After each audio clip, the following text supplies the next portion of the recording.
ஜெபம் பண்ணும் பொழுது நீங்கள் சொல்லுங்கள், ஆண்டவரே நான் உமக்கு தசம பாகம் கொடுத்திருக்கிறேன், நான் உமக்கு காணிக்கை கொடுத்திருக்கிறேன்.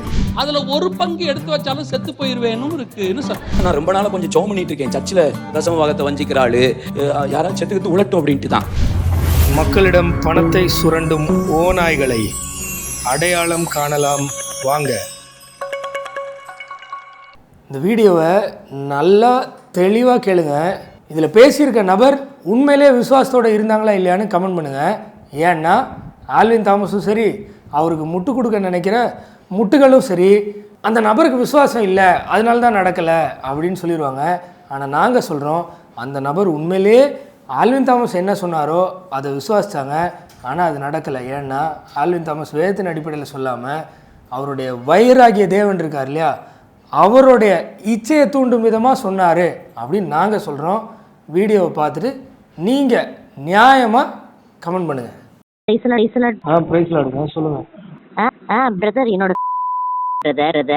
பிரதர் நான் இப்போ பேங்க்ல கிளர்க்கா வேலை பார்க்குறேன் பிரதர். நான் 2019 இருந்து நான் ப்ரமோஷன் எக்ஸாமுக்கு ஆஃபீஸராக எழுதிக்கிட்டே இருக்கேன் பிரதர். ஒவ்வொரு தடவையும் எனக்கு ஃபெயிலியர் தான் பிரதர். இந்த தடவை நான் ரொம்ப நம்பினேன், கடவுளை நான் ப்ரமோஷன் கொடுத்துருவாரு அப்படின்னு. என் குடும்ப சூழ்நிலை எல்லாத்தையுமே ஒவ்வொரு தடவையும் ரூவா மீட்டிங் காலையில் நடக்கும். இந்த காலையில் டெய்லி அந்த 8 o'clock ப்ரேயர் பார்க்கும் போதெல்லாம் சில நேரங்கள் சொல்லுவாங்க, அவங்க சொல்லி சில சுவிசேஷம் மாதிரி சொல்லி உங்களால் முடிஞ்ச காணிக்கையே செலுத்துங்கம்பாங்க டிவியில் அந்த ஸ்கேனர் கோடு பார்த்து. நான் செஞ்சேன் பிரதர். ஒரு வாட்டி ஸ்கேனர் கோடு பார்த்து 100 ரூபா ப்ரேயர் வரும்போதெல்லாம் நான் ஸ்கேன் பண்ணி போட்டு விட்டேன் பிரதர். அவ்வளோ தூரம் செஞ்சேன் பிரதர். அவங்க எனக்கு அவ்வளோ தூரம் வார்த்தைகள் சொன்னாங்க, இந்த வார்த்தைப்படி உனக்கு உறுதியாக இந்த வாட்டி கிடைக்கும் அப்படின்னாங்க. ரொம்ப நம்பினேன் பிரதர். இது கடவுளே கொடுத்த வார்த்தை மாதிரி. என்னோட ரொம்ப சுமாராக மார்க் வாங்கி பின்தங்கினவங்களுக்குலாம் இந்த வாட்டி கிடைச்சிருக்கு பிரதர். எனக்கு இந்த தடவையும் கிடைக்கல பிரதர். என் குடும்ப சூழ்நிலை, என் கஷ்டம், எனக்கு வயசு 38 ஆயிடுச்சு பிரதர். எல்லாமே தோல்விங்கிற மாதிரி, இது தோல்விங்கிற மாதிரி ஆயிடுச்சு பிரதர். எனக்கு எப்படி பிரதர் ஜெபம் பண்ணணும்? என்னால் கடவுளோட வார்த்தை ஏது என்ன என்னால் ஒன்றுமே எனக்கு புரிஞ்சிக்க முடியும்.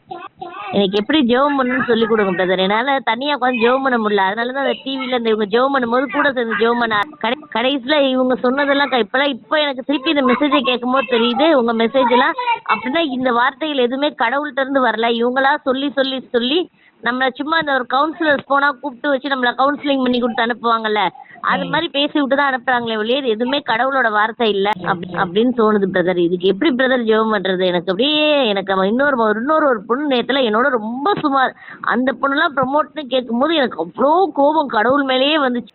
எப்படி பிரதர் ஜெபம் பண்ணணும் சொல்லி கொடுங்க பிரதர். எனக்கு ஒன்றுமே அப்படியே ஒரு மாதிரி பிரம்ம பிடிச்ச மாதிரி கிறுக்கு பிடிச்ச மாதிரி இருக்கு. எத்தனை வருஷமா தோல்வின்னு. முதல்ல இயேசு கிறிஸ்து இந்த உலகத்துக்கான கடவுளே அல்ல. சரிங்க. உலக வாழ்க்கை ரொம்ப ரொம்ப ரொம்ப டெம்பரரி. உங்களுக்கு தெரியுமா தெரியாதான்னு தெரியாது. அண்ணன் முடி யோசிச்சு பாத்தீங்கன்னா நேத்து தான் நம்ம ஸ்கூல்ல படிச்ச மாதிரி இருக்கும். இன்னைக்கு காலேஜ் தாண்டி வேலைக்கு போய் ஃபேமிலியாகி நம்ம பசங்க ஸ்கூல்ல படிப்பாங்க. நாளைக்கு வயசாயிடும், நம்ம பசங்களுக்கு கல்யாணம் ஆயிடும், நமக்கு வயசாயிடும். நாளைக்கு மறுநாள் நம்ம இல்லாம போயிடும். அப்புறம் என்ன அப்படின்றதுதான் உண்மையான சத்தியமே. நம்ம எண்ணம் ஃபுல்லா இங்கேயே வச்சுட்டாங்க. இங்க என்ன பண்றது, இங்க இப்படி இருக்கணும், இங்க அப்படி இருந்தாதான் எனக்கு குடும்ப சூழ்நிலை, எனக்கு இப்படி அப்படி இப்படி கீழே பார்க்க வச்சுட்டாங்க. காட்டு புல்ல பாரு, புஷ்பத்தை பாரு, அது அதுக்கு என்னென்ன தேவையோ நான் தருவேன். இன்மைக்காக மாத்திரம் நீங்க கிறிஸ்துவை பின்பற்றினவர்களா இருந்தால் எல்லாரை காட்டிலும் பரிதபிக்கப்பட்டவர்களா இருப்பீர்கள்னு சொல்றாரு. அவர் இந்த உலகத்துல மனிதனா வர வேண்டிய அவசியமே இல்ல, வந்தாரு. என்னுடைய பாவத்துல இருந்து என்னை மீட்டெடுக்க, என்னை நித்தியமா அவரு கூட வாழணுன்ற ஒரு காரணத்துக்காக, நான் செய்யற எல்லா தப்புக்காகவும் அவர் அடி வாங்கினார். நியாயமா என்னதான் அடிச்சு ஓட விடணும் நான் பண்ற பாவத்துக்கு எனக்கு நல்லா தெரியும். ஆனா அவர் எனக்காக அடி வாங்கினாரு, கொட்டு வாங்கினாரு, துப்பு வாங்கினாரு. இவ்வளவுத்தையும் எனக்கு எதுக்கு செஞ்சாருன்னா, முடிவில்லாத ஒரு நித்திய வாழ்க்கையை எனக்கு கொடுக்கறதுக்காக. ஆல்ரெடி கொடுத்துட்டாரு. சரியா? இப்ப இந்த உலகத்துல கிடைக்கிறது கிடைக்காம இருக்கிறது எல்லாமே ஒரு மேட்ரே இல்லைன்ற லெவல்ல தான் உண்மையா நம்ம இருக்கணும். தர்றதும் தராததும், இப்படி இருக்கிறதும் அப்படி இருக்கிறதும் எல்லாம் அவருடைய இஷ்டம். அப்பாவுக்கு தெரியும் பிள்ளைக்கு என்ன வேணும் என்ன வேண்டான்றது. ஒருவேளை நமக்கு புரியாம இருக்கலாம், கஷ்டமா இருக்கலாம். என்னை பொறுத்த வரைக்கும் நித்திய ஜீவனே கொடுத்துட்டாரு. அதுக்கு மேல என்ன வேணும் அப்படின்ற இதுல நான் இருக்கிறேன்.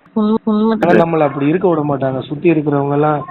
அது இல்ல, இது இல்ல, இது கூட இல்லையா, அது கூட இல்லையா, அதான் உண்மை. எல்லாரும் என்ன அசிங்கமா பேசுறாங்க. நான் தொடர்ந்து 6 வருஷம் 7 வாட்டி ஃபெயில் ஆயிட்டே இருந்ததுனால உன்னால ஒரு ப்ரொமோஷன் ஆக முடியலையான்னு அவ்வளோ அசிங்கமா பேசுறாங்க. நீ எம்பிள்லாம் படிச்சிருக்க வேஸ்ட்டு, சும்மா ஒரு 10ஆம் கிளாஸ் பார்த்தவங்க ப்ரமோஷன் வாங்கிட்டு போயிடுறாங்க அப்படி இப்படின்னே சொல்றேன். சல்லி பைசாக்கு அவங்கலாம் பிரயோஜனமானவங்களே கிடையாது. உண்மையிலே சொல்றேன், பிரச்சனைன்னா யாராவது நிப்பாங்களா? அச்சோன்னு உச்சி கொட்டிட்டு போயிட்டே இருப்பாங்க. அவங்கெல்லாம் நமக்கு யாரு? அவங்க என்ன பேசுனா நமக்கு என்ன? நம்ம வாழ்க்கைய நம்ம டிசைட் பண்ணணும், நான் முடிவு எடுக்கணும், நான் வாழணும். அடுத்தவங்க வாழ்க்கையில தலையிடக்கூடாது. அது தெரியாம அவங்க ஏதோ செய்யறாங்க, அதெல்லாம் அவங்கள சரி போ, அவங்களுக்கு தெரியாம செய்யறாங்கன்னு மட்டும் போக. அதெல்லாம் இந்த நிமிஷம் இந்த ரொம்ப எனக்கு அதான் உங்க டெய்லி உங்க இதுதான் கேட்பேன். அப்படின்னா எனக்கு இப்ப பார்க்கும்போது தான் நீங்க எல்லாம் சொல்லும் போது தான் இவங்க சொல்றதுல வந்து ஆஹா இவங்க சொல்றது எதுவுமே நமக்காக இல்லையே, இதெல்லாம் வெறும் வாயின் வார்த்தைகளா தானே இருக்கு. அப்படின்னா இது எந்த வார்த்தையுமே கடவுள்கிட்ட இருந்து எனக்கு வரலையா அப்படின்னு எல்லாமே வசனம் தான், இல்லைன்னு சொல்லல. ஆனா அது யாருக்கு எப்படி சொன்னாருன்றதுதான் இருக்கு. நமக்கு எவ்வளோ விஷயங்கள் சொல்லியிருக்காரு. ஏன்னா உனக்கு நித்திய ஜீவனை நான் கொடுத்துருக்கிறேன், உண்ண உணவும் முடுக்க உடையும் இருந்தால் போதும் என்ற மனதிலே கூடிய தேவபக்தியே மிகுந்த ஆதாயம். இயேசு கிறிஸ்து அப்படி ஒரு வாழ்க்கையை வாழல, அவரை பின்பற்றின அப்போஸ்தலர்கள் அப்படி ஒரு வாழ்க்கையை வாழல. எல்லாரும் கடவுளுக்கு வேண்டி வாழ்ந்துட்டு போனாங்க. ஏன்னா அவங்க நம்பினாங்க. எதை நம்பினாங்க?